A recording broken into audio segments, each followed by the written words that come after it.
사실 오늘 그 목사님이 이 103 같은 경우에 굉장히 욕심을 이렇게 내시면서 꼭 이거 내가 해야 되겠다 이렇게 말씀하셨거든요.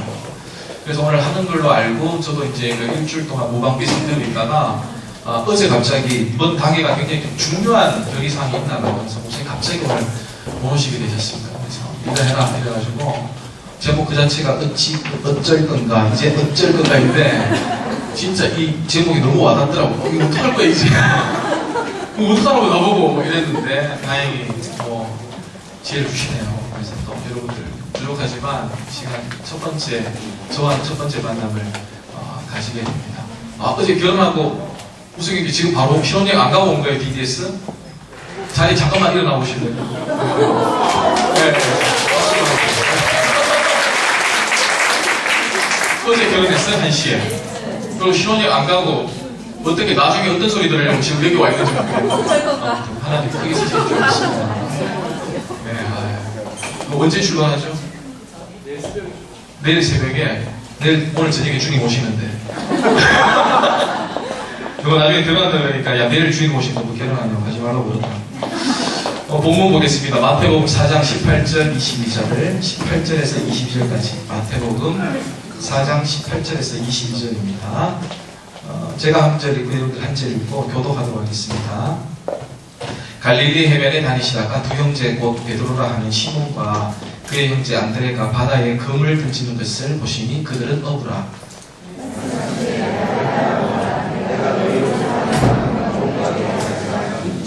그들이 곧 그물을 버려두고 예수를 따르니라.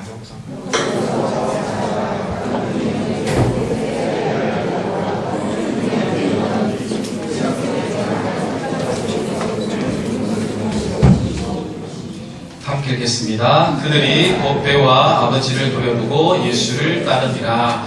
아멘. 오늘 본문은 예수님께서 제자들을 이제 선택하시는, 부르시는 장면입니다. 신학대학원에 제일 처음 입학할 때에 면접 시간에 꼭 빠지지 않고 면접관이 한 질문이 있는데요. 그 질문이 뭐냐면 어떻게 해서 신학대학원을 지원하게 되었습니까? 그렇게 이제 물어봐요. 통상적인 질문이고 모든 교수들이 웬만하면 물어봐요. 근데 이제 그 대답하는 학생들의 대답이 거의 똑같아요. 소명받아서 왔습니다. 그게 콜링이 있었습니다. 소명받아서 왔습니다. 그렇게 이야기해요. 그러면 또 따라 나오는 질문이 뭐냐면 그걸 어떻게 알 수 있느냐? 교수가 그렇게 물어봐요. 그러면 거기서 대답을 하면 붙는 거고 못하면 못 붙는 거예요. 중간하잖아 이거 진짜. 어떻게 알아? 이렇게 할 말이 없는 거예요. 지금 꿈속에 나타나가지고요. 이렇게 하는 사람도 있을 거고 아니 사실은 소명은 아닌 것 같은데 자꾸 가라고 해서 온 것 같은데 이렇게 말하는 친구들도 있고 제가 신학대학원 갈 때 대답했는 게 아주 가관인데 떨어지지 않고 붙었는 거 보면 뭐 썩 마음에 드는가 봐요. 교수님이 어떻게 소명받은 걸 알아? 이렇게 물어봤을 때 제가 그렇게 얘기했어요. 주님께서 이 사실을 아무에게도 알리지 말라 하셨습니다. 그랬더니 교수가 갑자기 이런 놀라운 놈이 있다 이러면서 다행히 그 합격자 발표 시간에 제 이름이 있어서 참 다행스러웠습니다. 이 소명이라는 건요 목사나 어떤 선교사님이나 특정한 인물들이 받는 게 아니에요. 누구나 소명을 받게 됩니다. 콜링이 있게 되는 거죠. DDS 여러분들 혹시 여러분들 나의 생각으로 왔다고 생각하세요? 내가 오고 싶어서 왔다고 생각하세요? 아니요. 그건 어쩌면 굉장한 교만일 수도 있어요. 하나님께서 소명을 우리에게 주셨고 불러주신 거죠. 야 DDS가 이라는 게 있는데 너희들 한번 가봐라 이렇게 마음에 이제 주시는 거죠.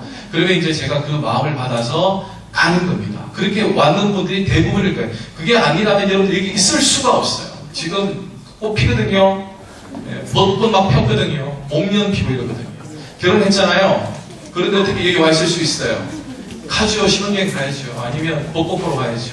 그러나 오늘도 마치고 집에 가고 싶은 마음도 반쯤 있는데 그래도 하나님께서 야 너 안 가면 안 돼. 지하 2층으로 나도 모르게 발걸음이 가는 건 그건 분명히 우리가 소명을 받았기 때문이고 하나님께서 콜링이 있었기 때문입니다. 확신하십니까? 네. 그건 믿고 시작하셔야 돼요. 그래서 우린 대부분 우리가 택하는 법이 별로 없어요. 하나님의 일에 대해서는 우리가 택하는 법이 별로 없어요. 하나님께서 우리를 택해 주셨어요. 오늘도 본문 보면 예수님께서 제자들을 만나는데 제자들이 예수님 있는 곳에 온 게 아니에요. 그렇죠? 갈릴리 해변을 두루 다니시다가 거기에 있는 제자를 만난 거예요. 누가 두루 다니고 있는 거예요 지금? 제자들이 두루 다니나 예수님이 두루 다니시고 있나요? 예수님이 두루 다니시면서 찾고 있는 거예요. 그래서 거기서 베드로라는 사람, 요한이라는 사람, 안드레라는 사람, 뭐 여러 사람들을 컨택, 부르심을 콜링해서 부르는 겁니다. 베드로전서 2장 9절에 보면요, 이런 말씀이 있는데, 너희는 택한 족속이요. 네, 썩 마음에 드시지 않습니까? 너희는 택한 족속이요. 왕같은 제사장, 거룩한 나라, 하나님의 소유된 백성. 이게 누구예요? 네, 우리라는 거예요. 그러니까 너희가 어떤 존재냐? 너희는 내가 택했다. 그리고 너희들은 거룩한 나라다, 제사장이다, 하나님의 소유된 백성이다. 그렇게 읽어주고 있는 거예요. 굉장히 근사하죠. 우리가 택함받았다는 사실이. 근데 택함받았다는 건 우리가 함부로 그냥 뭐 택하셨으니까 내가 그냥 가는 거지, 이 정도가 아니에요. 택함받았다는 것은 언제나 복수를 전제로 해요. 내가 이걸 가질까 가지지 말까 둘 중에 하나죠. 가지지 않아도 되고 가져도 돼요. 그 둘 중에 하나를 내가 선택하는 거예요. 이게 바로 택함받았다는 거예요. 굳이 안 가지셔도 되는데 안 가지고 싶어 이렇게 판단할 수도 있는데, 내가 가져야 되겠다는 판단으로 주님께서 나를 가지시고 나를 택하시는 거예요. 그보다 더 헷갈리게 하는 건 옷 고르러 와서 옷 사러 갔을 때, 그 동네물 옷 사러 가잖아요. 그리고 옷들이 그 수십 벌의 옷이, 수백 벌의 옷이 있잖아요. 그 중에서 여러분들이 어떻게 해요? 마음에 안 드는 거 골라요? 그런 골빈 사람이 어디 있어요? 내 마음에 들고 그 수만 가지 옷들, 수만은 좀 그랬다. 수백 가지 옷 중에서 내가 정말 필요하고 내가 정말 마음에 드는 거 그거 하나 딱 가지고 나오는 거예요. 딱 골랐는데 친구가 옆에서 그러죠. 야, 넌 그거보다 이게 더 잘 어울려. 그런 말 하는 친구들 있죠. 그건 지 생각이고 난 이게 더 좋은 거예요. 그러면 그 친구가 어떻게 말하는지 간에 난 그거 안 고르고 내가 필요한 거, 내가 좋은 거, 그 친구가 아무리 노란색이 몸에 잘 어울린다 하더라도 나는 까만색이 좋으면 까만색 고르는 거예요. 네. 그게 주님의 마음이에요. 선택받았다는 것은 주님이 그렇게 수십 명 중에서 수백 명 중에서 오늘 여러분들을 선택해서 이 DDS에 두셨다는 거예요. 기가 막히죠, 이거. 네. 어떻게 이럴 수가 있어요? 수많은 사람들, 동순교회 2,500명 출석하는데, 그 중에서 물론 DDS 하신 분들도 있겠지만, 그 수많은 사람들 중에서 여러분들이 가장 이번 학기에 가장 잘 어울린다. 넌 지금 듣지 않으면 나중에 어떻게 될 줄 몰라. 그러니까 네가 여기 와야, 너를 여기 와야 돼. 그래서 주님이 선택하셔서 여기에 두셨다는 거예요. 선택은 언제나 복수입니다. 복수에서 선택을 받는 겁니다.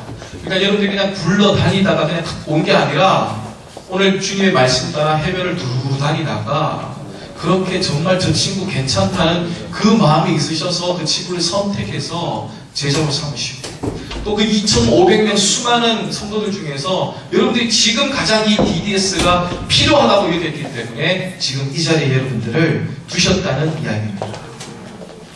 아무튼 하나님의 부르심을 받았다는 사실은 우리의 의지가 아니라는 것, 그게 가장 중요한 거고요. 하나님의 선택, 하나님의 의지라는 것, 이게 굉장히 중요합니다. 왜 둘 중 우리를 선택했을까? 이런 게 있죠. 왜 하필 나야? 뭐 이럴 수도 있습니다. 아직 부르심의 확신이 없을 수도 있고요. 그 부르심이 뭔지도 잘 모르겠고요. 더욱더 힘들고 어려울 때가 있을 수 있습니다. 그러나 오늘 이 DDS 강의 103은 이제 어쩔 건가 이 제목처럼 우리의 이런 고민들을 씻어줄 수도 있고 더욱더 큰 고민에 빠져들어가게 할 수도 있습니다.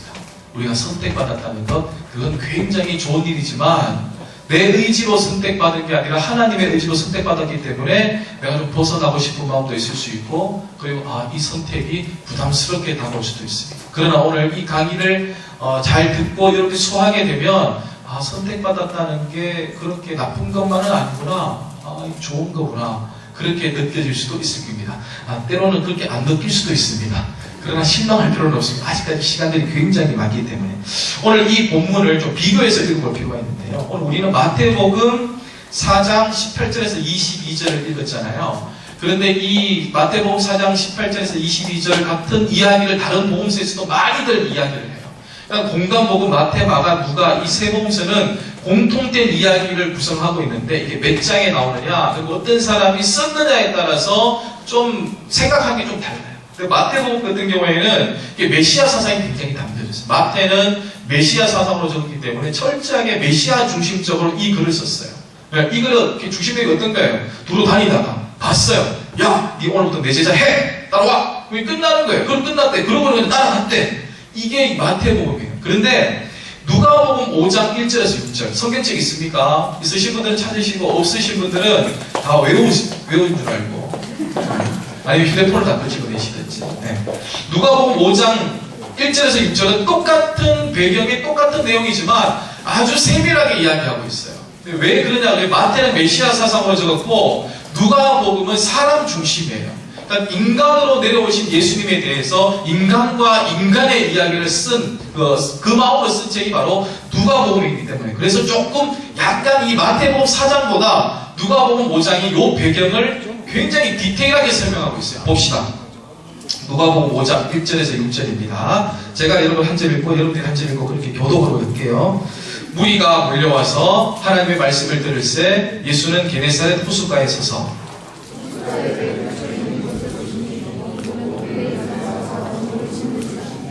예수께서 한 배에서 오르시니 그 배는 시몬의 배라 육지에서 조금 떼기를 청하시고 앉으사 배에서 무리를 가르치시더니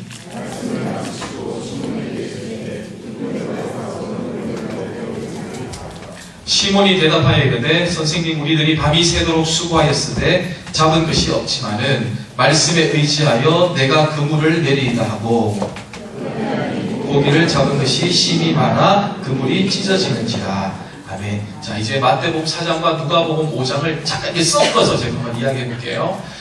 이런 거 예수님께서 이제 공생의 때가 되셨어요. 그래서 이제 내가 이제 움직일 때가 됐다. 공생의 때가 되었다. 나랑 같이 일할 사람이 필요했어요.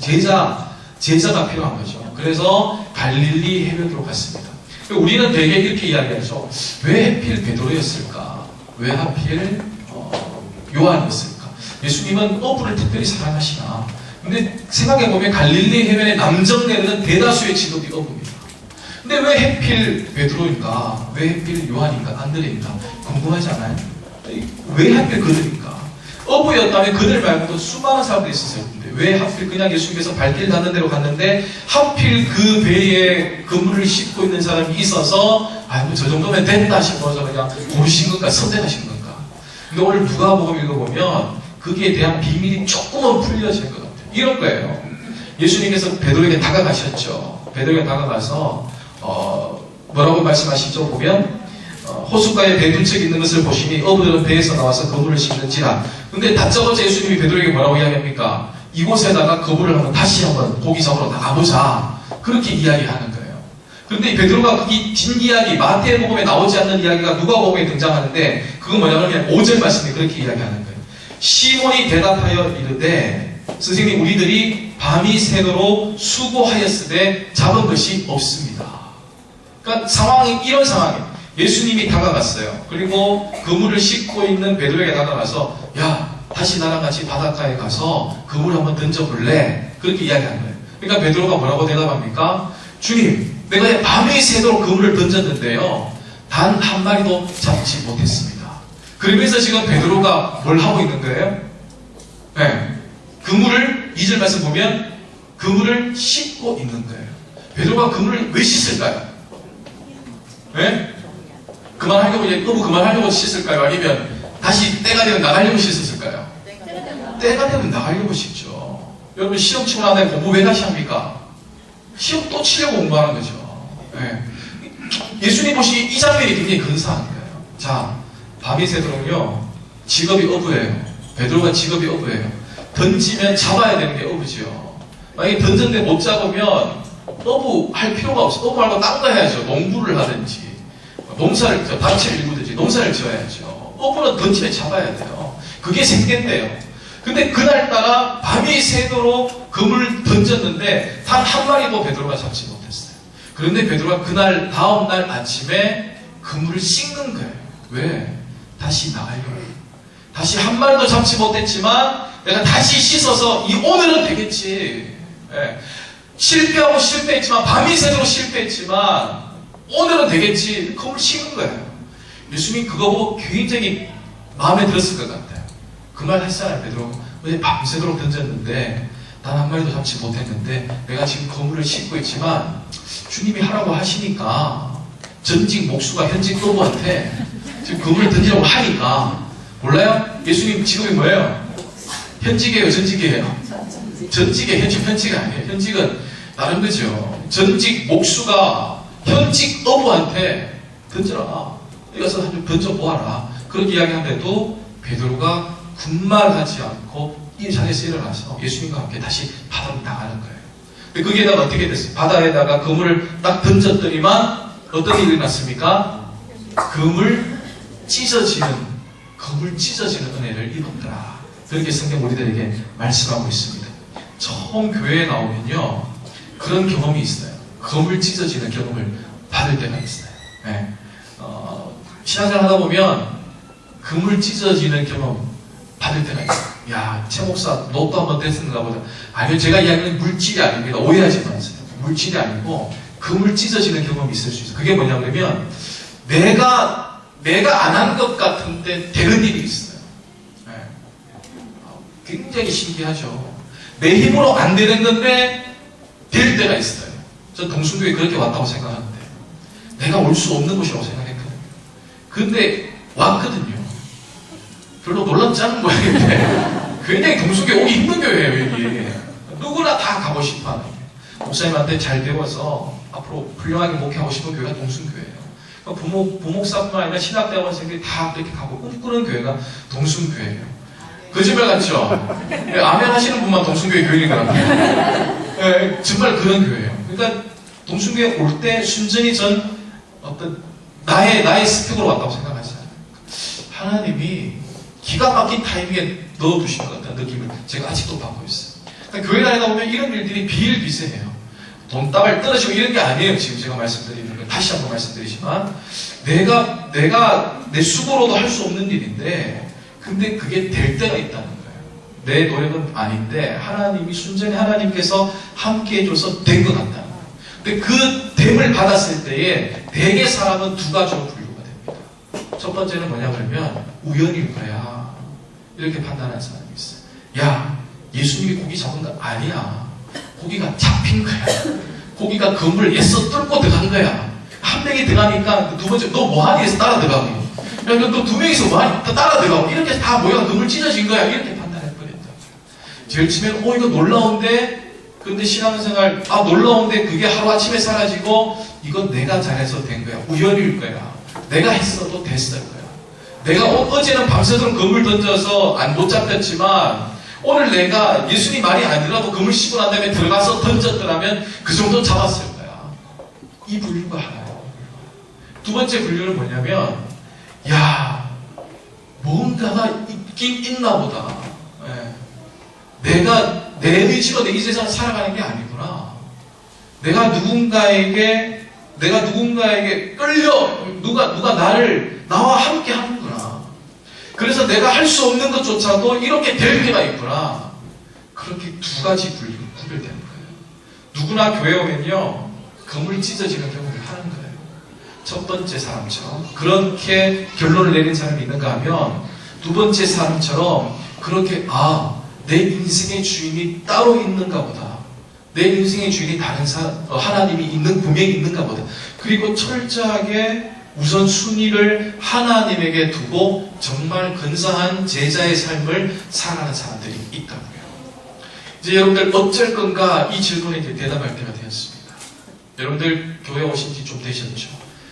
가까이는 지난달 해가지고 등록 마치시고 오신 분도 있을 거고 또 길게는 아주 오랫동안 동수교에 다녔지만은 DDS를 이제서야 들으시는 분들도 있어요. 문제는 그게 아니라 지금 오늘의 삶부터 어떻게 할 것인가. 지금 내가 신앙생활하면서 우연이든 필연이든 일들이 있었는데 그것을 그냥 있을 수 있는 일들로 하고 그냥 나도 할 수 있을까 이렇게 하고 그냥 있는 거야. 그렇게 살 것인지 아니면 하나님이 정말 나와 함께 하신다는 것을 느끼면서 제자들처럼 그물을 그 자리에 두고 아비와 칩을 두고 주님을 따라갈 것입니다. 그것은 이제 여러분들의 몫이라는 겁니다. 이제 어쩔 건가? 바로 여기에 대한 질문입니다. 물론 제자로서의 삶을 살게 되면 맨날 그물 찢어지는 은혜가 있는 건 분명히 아닙니다. 예수님 제자 되어서 맨날 그물 찢어지면 난리 났죠. 근데 그렇지 않더라고요. 복음서 계속해서 읽어보면 제자들의 삶이 얼마나 힘들었다고요. 굶기 일수였고요. 잠잘 것도 없었고요. 그저 예수님 따라다닌다는 것만으로 요거도 먹고요. 죽을 고비를 넘기고요.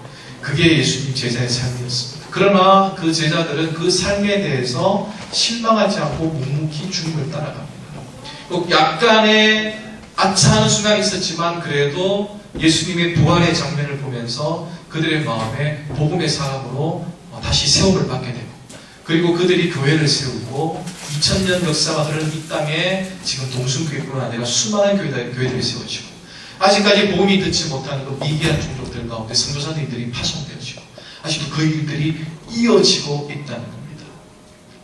금을 찢어지는 그건 없었지만 다른 사람들로부터 금을 찢게 할 수 있는 능력은 제자들이 가지는 건 분명합니다.